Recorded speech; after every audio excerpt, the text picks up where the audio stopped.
Olá, você está no Pensando Livre. Aqui a tua mente estará liberta. Hoje vamos tocar na última parte do estudo sobre fluidos e vamos pegar de cara a Gênese, os milagres e as predições segundo o Espiritismo. Vamos começar lá no capítulo 2 sobre a providência e vamos ver qual a ligação entre fluido e Deus. As propriedades do fluido perispiritual podem nos dar uma ideia disso.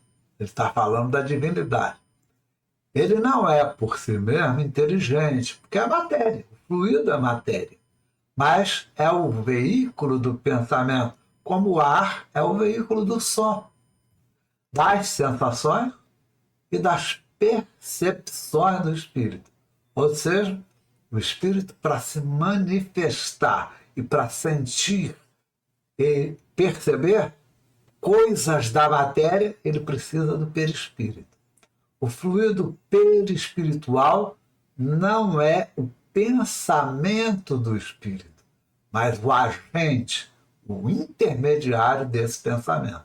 Quem pensa é o espírito. Como ele é, ou como é ele, quem o transmite, de certo modo, fica impregnado desse pensamento. E na impossibilidade em que estamos de o isolar, ele parece confundir com o fluido. Então, é comum a gente achar que está tudo... Não. O pensar está no espírito. O levar do corpo até o espírito é que está no fluido perispiritual, ou no perispírito. Então, quem pensa não é a matéria. Quem pensa é o espírito. Sobre o fluido ser ou não divino, seja assim ou não o pensamento de Deus, ou seja, que ele atue diretamente ou de nossa inteligência, ou seja, é como se os espíritos estivessem contando uma parábola para nós. Vamos representá-lo sobre a forma concreta de fluido inteligente. Falamos de Deus, preenchendo o universo infinito, está em tudo, penetrando todas as partes da criação. A natureza inteira está mergulhada no fluido divino em Deus. É isso? Estamos em Deus.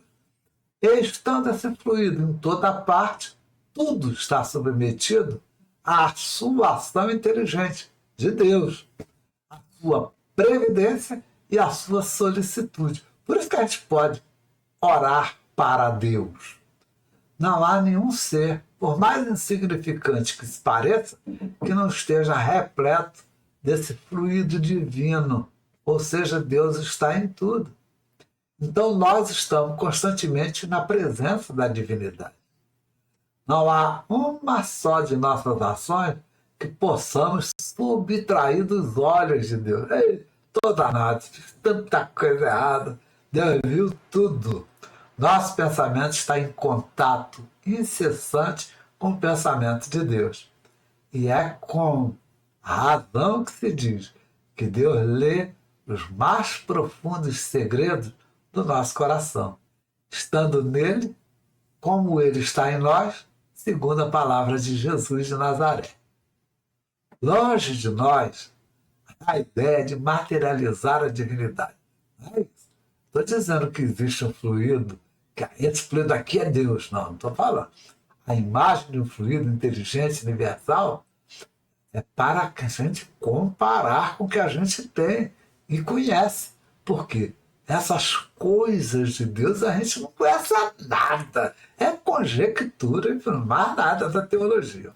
Mas para dar uma ideia mais justa de Deus do que os quadros onde apresentam Deus numa forma humana. Está aí do lado aí, 2 quadros aí embaixo, ó, todos os dois mostrando Deus.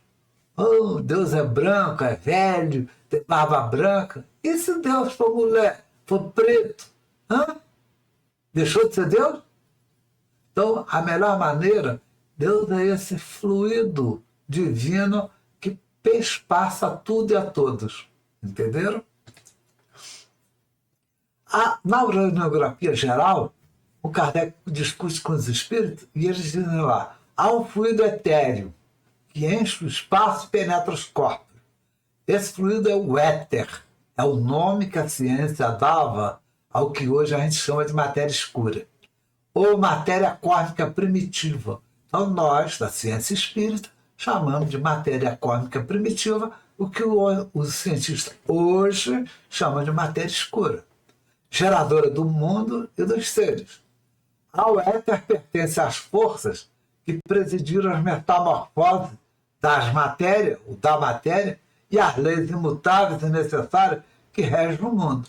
Então, não se esqueça, nós, espíritas, desde 1860, que já falamos em matéria cósmica primitiva e que hoje os cientistas chamam, acho eu, de matéria escura. A matéria etérea, mais ou menos rarefeita, permeia os espaços interplanetários. Aí ficou mais com cara da matéria escura mesmo. Esse fluido cósmico que preenche o mundo, mais ou menos rarefeito, nas regiões imensas, ele é modificado por várias combinações e é de acordo com cada localidade e com cada extensão. Então, num planetinha pequeno como a Terra, ele tem um jeito. Num planeta gigante como Júpiter, ele vai ter outro jeito. Não é outra coisa, senão uma substância primitiva onde residem as forças universais. Nós ainda não dominamos.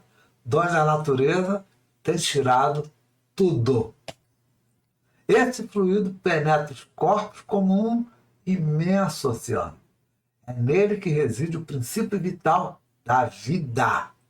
Então, o princípio vital vem desse fluido divino. E todos os seres vivos o possuem, lógico, né? Todo globo tem de acordo com a sua própria condição. Então, já falei de Júpiter e daqui são diferentes, não tem dois iguais. Todos estão no princípio latente em tudo e em tudo. Alguns desenvolvem mais rápido esse princípio, evolui, progride e tudo mais. Mas não se esqueça, o princípio vital universal, ele está em tudo, em todos, durante toda a existência e durante toda a sua duração. Por falar em encarnação dos espíritos, os espíritos nos disseram que, pela sua essência espiritual, o espírito é um ser indefinido abstrato, que não pode ter uma ação direta sobre a matéria. Ah, mas eu vi o espírito. Você viu uma aparição luminosa, pô. O espírito mesmo você não viu, porque o espírito é uma essência. Uma essência é aquilo que você passa no perfume aqui embaixo, assim, ó, e sente o cheiro da essência. É isso. O espírito usa o fluido cósmico universal para construir seu perispírito. Então, cada planeta que eu e você formos viver, nós teremos que construir um perispírito diferente. Assim, o espírito se torna um ser concreto, com o perispírito, definido e apreensível. É o que você vê. Ah, aparição, então, o perispírito. É, o que você viu, nada mais é que o perispírito do espírito. E ele se torna apreensível tanto pelo pensamento e pode começar a atuar sobre a matéria tangível. Ok? Durante a união do corpo, é o veículo do seu pensamento para transmitir o movimento. Então, enquanto ele está aqui, encarnado, ele, não se esqueça, é através do perispírito que o teu espírito manda você fazer isso ou aquilo. Os fluidos mais próximos da materialidade são os menos puros, lógico. Eles vão chamar ou melhor, eles são chamados, né, de atmosfera espiritual terrestre. É nesse meio onde se encontra diferentes graus de pureza. Não se esqueça, o meu espírito tem um perispírito pesado. O do Peixotinho, o do Chico Xavier, com certeza, era bem mais leve. bem mais sutil que o meu espírito, que o meu perispírito. E eles encarnam e desencarnam aqui na Terra, tiram os elementos necessários aqui da Terra. Não vem de outro planeta para cá, não. Eles são... Essa qualificação não é rigorosamente exata, porque a gente não tem palavra para definir isso aí. Porque o fluido é sempre matéria, mas mais ou menos quintessenciado. Ou seja, às vezes é mais pura, às vezes é mais grosseira. Pode-se dizer que a matéria do mundo espiritual é o perispírito. Mas isso é só pode-se dizer. Não quer dizer que é, não. O fluido de lá é o mesmo fluido de cá. O perispírito, ou o corpo fluídico dos espíritos, é um dos mais importantes produtos do fluido cósmico. É a condensação desse fluido em torno de um foco de inteligência. Somos nós, os espíritos. Então, claro que isso é super importante. A criação do ser é algo de extrema importância. Um planeta, uma estrela, cria, morre. Tá? Não, mas os espíritos são eternos. Entendeu? Então, o perispírito, na sua formação, eles vão ser condensados de acordo com o planeta que vive e os espíritos vão se tornar visíveis e até mesmo tangíveis por conta da presença do perispírito, que nada mais é que um fluido quintessenciado, ou seja, uma essência mais pura. Um fato capital é que a composição íntima do perispírito não é idêntica em todos os espíritos encarnados. Claro, se nós somos indivíduos hoje, cada um tem um perispírito parecido com si próprio, com o espírito de si próprio, com a elevação moral de cada um. Então, não se esqueça, o lugar influencia e a moral do espírito influencia ainda mais, ok? O envoltório perispiritual não é uma linha de produção da Ford, não. Não esqueça disso. Cada encarnação você pode melhorar essa quintessência do seu perispírito.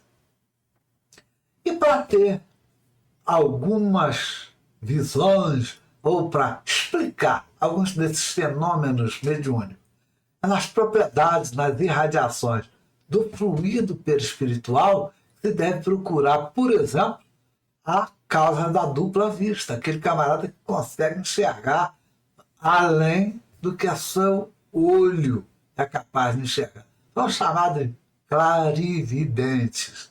O espírito vê, escuta, sente por todo o seu ser e não só pelo olho. Ele não está tão escravizado ainda que não possa se alongar e se transportar para a distância e ver longe. Nós estamos carecas de conhecer fatos onde o espírito chega e diz: acabei de ver tal coisa assim, assim acontecer. E tempo depois, olha que a notícia chega, não aconteceu tal coisa assim, assim. Entendeu? É perfeitamente possível que isso daí se dê através desse fluido perispiritual. Também, como ele é um órgão sensitivo do espírito, ele pode ter essas sensações que escapam dos sentidos carnais, chamada de intuição.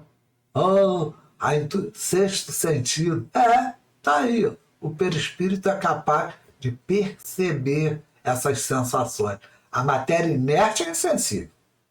O fluido perispiritual também é, mas ele transmite essa sensação para o centro sensitivo, que é o espírito. E aí dá a impressão de que foi o corpo que sentiu essa intuição. Não, não. Foi lá em nível de perispírito e espírito. E as curas também. O fluido universal, que é o elemento primitivo, ele, com as suas várias transformações, ele pode fazer coisa do arco da velha. Inclusive, ele tem o poder curativo.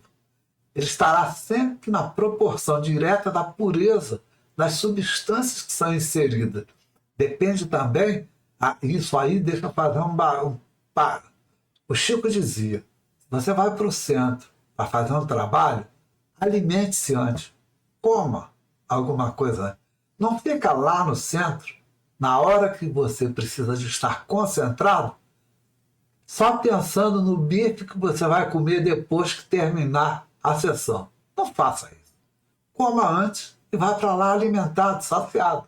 E aí, faça o seu trabalho. Então, a pureza dessas substâncias que você inseriu é que vão facilitar o teu poder curativo. Depende também das energias da vontade. Você querer ajudar o próximo, que provoca uma emissão fluídica, às vezes, super abundante, muito abundante. E dá ao fluido uma força de penetração ainda maior. Vai lá nas moléculas, ajuda a cura molecular. Depende das intenções que animam. Se você está recebendo dinheiro para curar alguém, você é só um mercenário, cara. Tu não é um médium nem aqui nem na China. Seja do homem ou seja do espírito. Os efeitos da ação fluídica sobre os enfermos são variados, de acordo com as circunstâncias. Algumas vezes é lenta e requer tratamento prolongado. Outras vezes parece uma corrente elétrica. O cara já se cura na hora. Lembra do Zé Arigó? Ele curava assim, na hora. A pessoa dotada desse poder para operar cura instantânea. Mas eles não são fáceis de ser encontrados. Então, tem muitos níveis entre o poder de magnetizador de cura, passo a passo, da magnetização, do espiritual, não, e aquele que põe a mão, pela imposição e cura, tipo Jesus de Nazaré, Zé Arigó e outros por aí. O princípio é sempre o mesmo. É o fluido que desempenha o papel de agente terapêutico lá naquela cura. O efeito é que está subordinado à qualidade desse fluido em circunstâncias especiais. É você desejar a cura, a pessoa merecer a cura, também é importante isso. Além disso, a ação magnética pode se produzir de várias maneiras. Pelo próprio espírito, tá? O fluido magnetizador, o magnetismo do mesmo está sendo estudado novamente. Por quê? Porque funciona. Acontece que não se explica ainda como, mas já se sabe que funciona.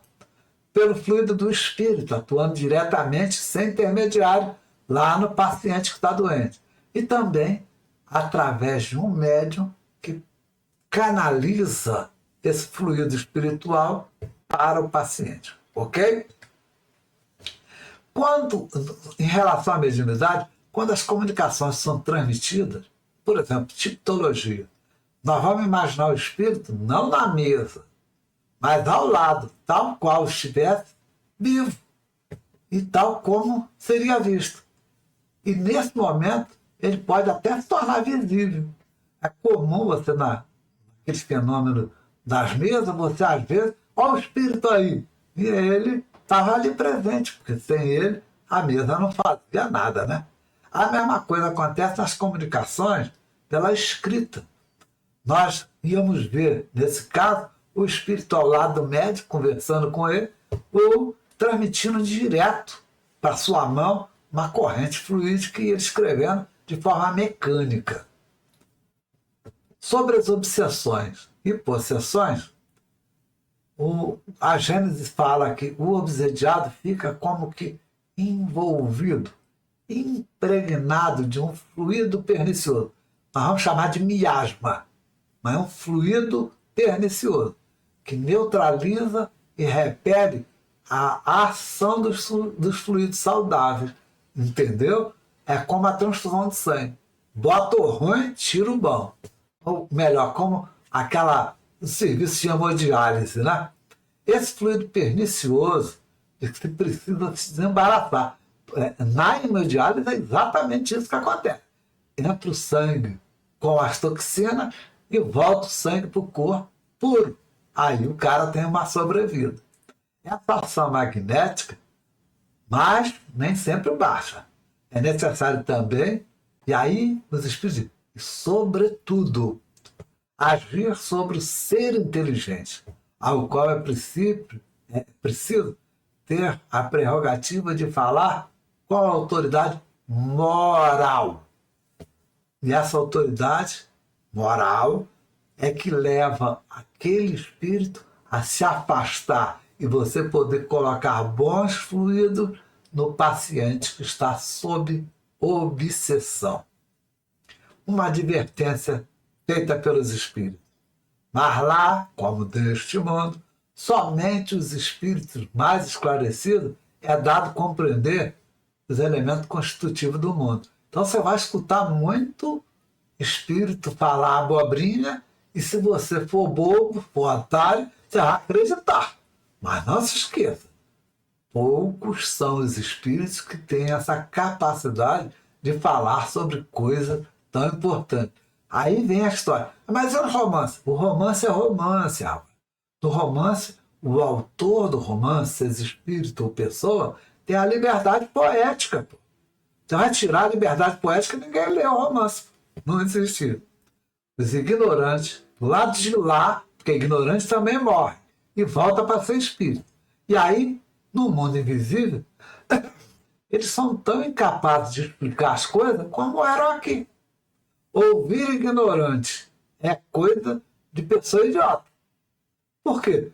É cego cuidando de cego, rapaz. Vai cair o dono no buraco. Não importa se o ignorante ou o idiota tem corpo ou não. Você não pode deixar passar uma mensagem que não tenha comprovação. Segunda e última advertência. Entre esses fluidos, todavia, alguns estão intimamente ligados à vida corporal.